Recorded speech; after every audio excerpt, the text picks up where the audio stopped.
Were you happy with the point?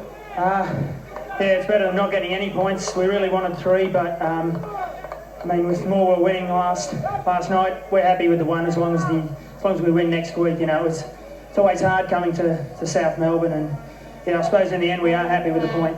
It looked as though South Melbourne were there for the taking in the first half, but you were mostly on the back foot in the second half. What happened there? Yeah, it was a bit of a game of 2 halves. You know, neither of us converted a goal. A goal would have probably livened the game up a little bit more, but you know, we're just happy with the point here. Okay, just quickly looking ahead to the final round, and then obviously the top 6 playoffs.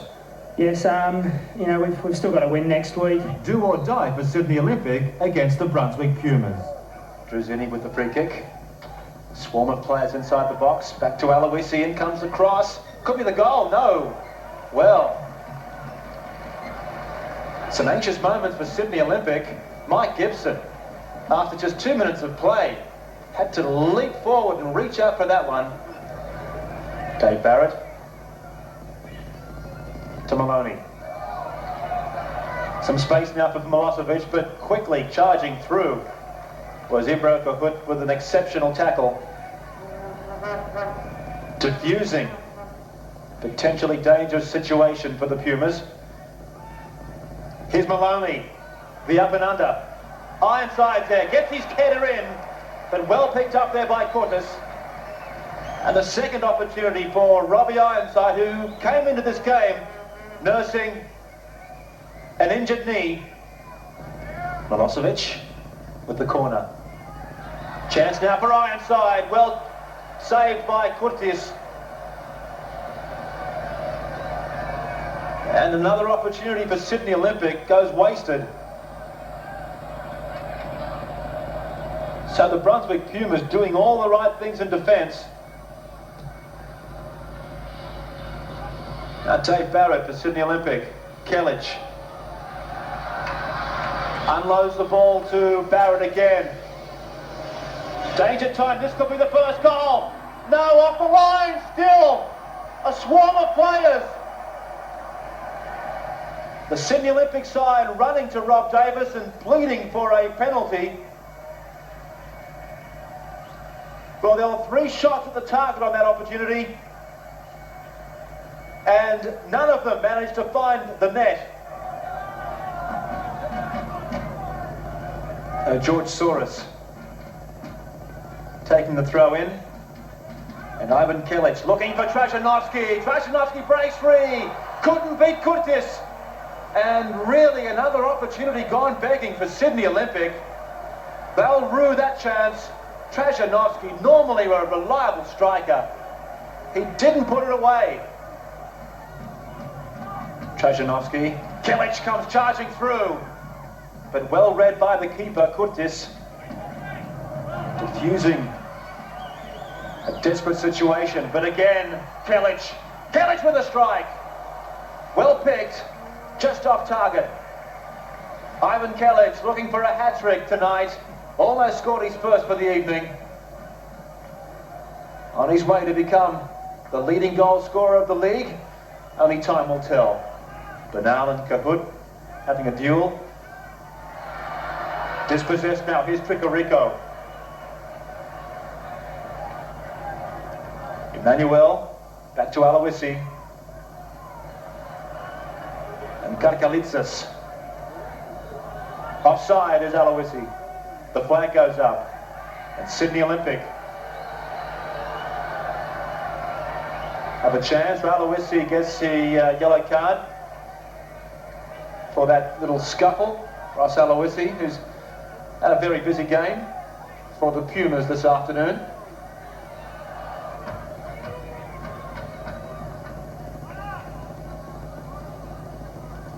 Maloney. Still Maloney. Breaks free. Brad Maloney. Norm Tomei. Could this be the goal? No! Jim Curtis does it again. Well, frustration all round for Sydney Olympic. They've created the opportunities, but the desired result hasn't come their way. And Norm Tomei on that occasion bursted through. It had to be, but it wasn't.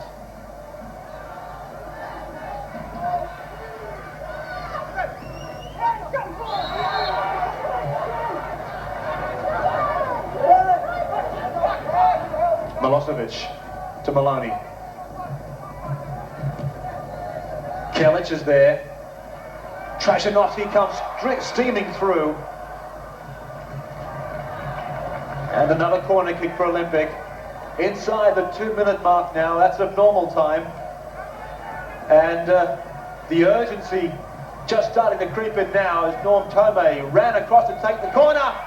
Stopped again by Kurtis.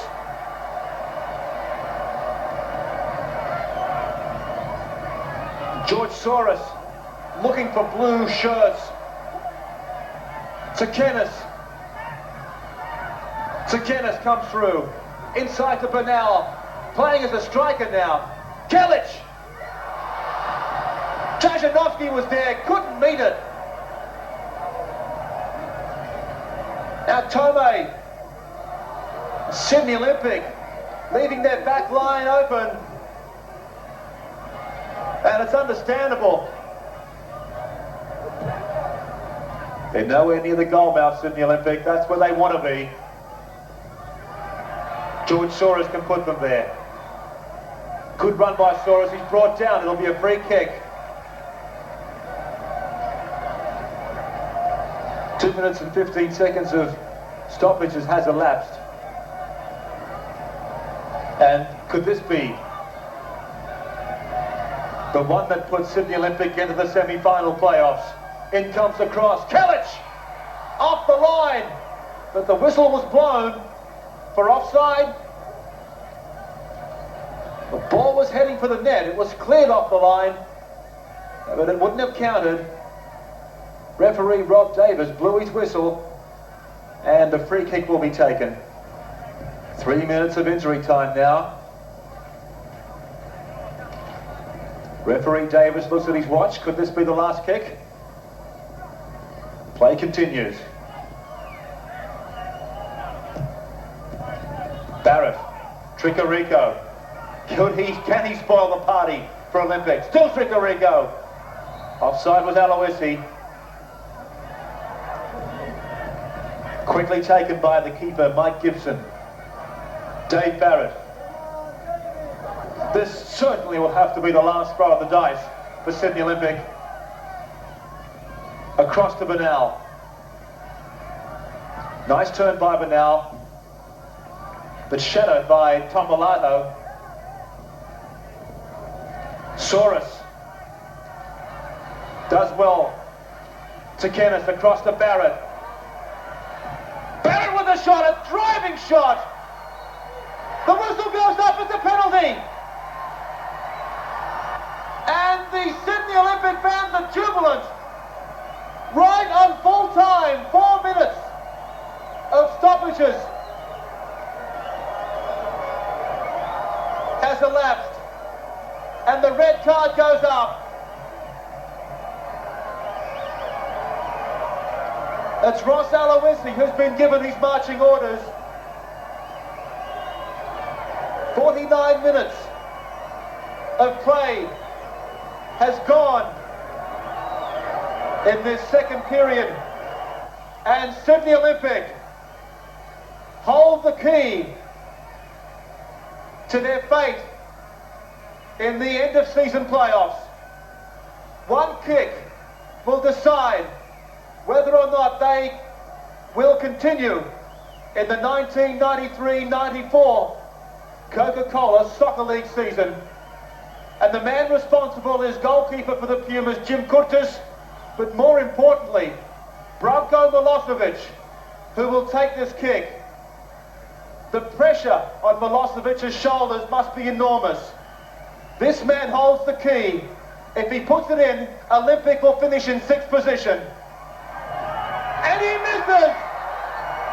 Remarkable! Sydney Olympic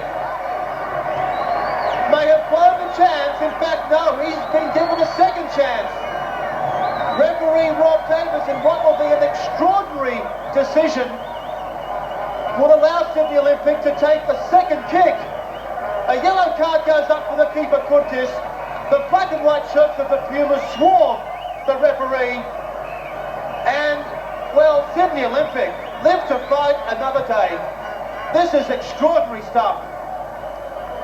It all hinged on one kick, but it'll take a second kick. And this time it looks as though Andrew Burnell will take control. Milosevic looks to have failed with his attempt. Well, he has failed. And it'll be Burnell to take the second penalty. Curtis deemed to have taken a dive before the kick was taken. Let's see. This time it goes in, and Sydney Olympic are in the semi-final playoffs. Andrew Burnell, the hero. The chant goes up. The crowd is delirious. The players are hugging each other. And really, the scenes here are unbelievable. Sydney Olympic, there's no doubt now that they will make the top 6 playoffs, but it's taken a remarkable sequence of events to decide the issue. Yellow cards are flying left, right and centre, and Rob Davis is slowly losing control of proceedings here. He's issued a number of yellow cards for dissent by the Brunswick players, and really not a very popular boy among the Brunswick side. But as far as Sydney Olympic fans are concerned, Rob Davis is the hero.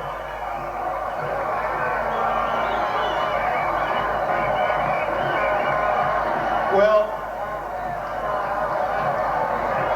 7 minutes of injury time has now elapsed, and play will resume.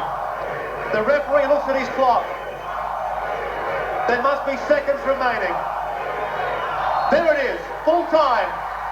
Sydney Olympic are in the playoffs for the 1993-94 season.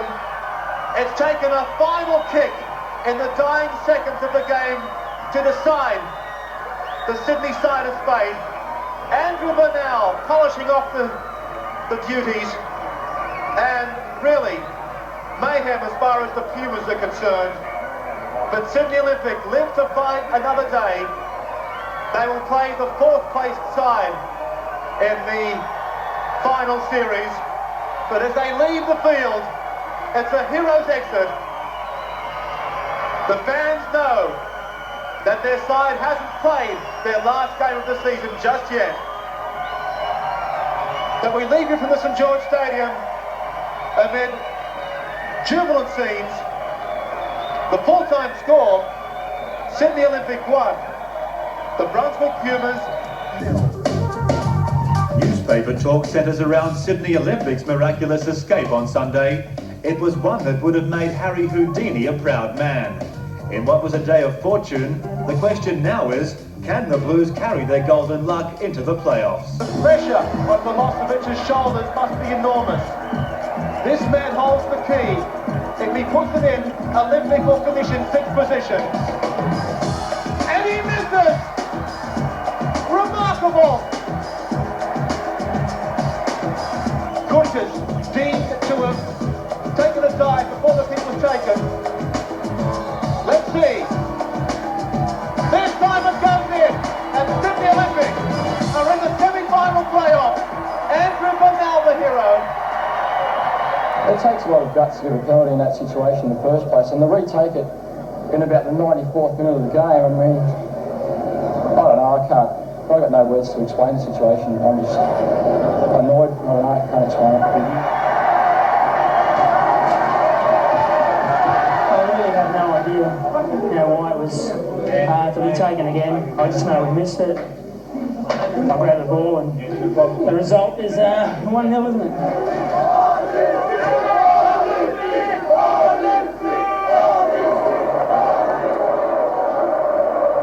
Dramatic end to an amazing afternoon.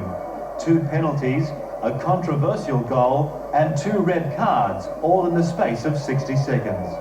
But were the decisions at St George Stadium warranted at such a critical time of the match when a top 6 place was at stake?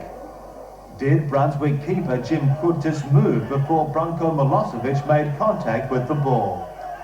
Indeed, the replays prove that referee Rob Davies may have made the correct decision.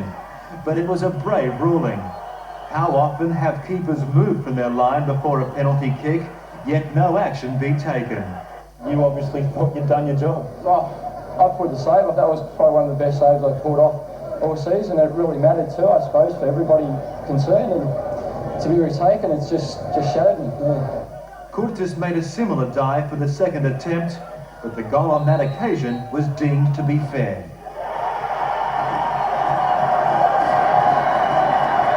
The amazing scenes that followed were perhaps a fitting reflection to the sort of season it's been for Sydney Olympic.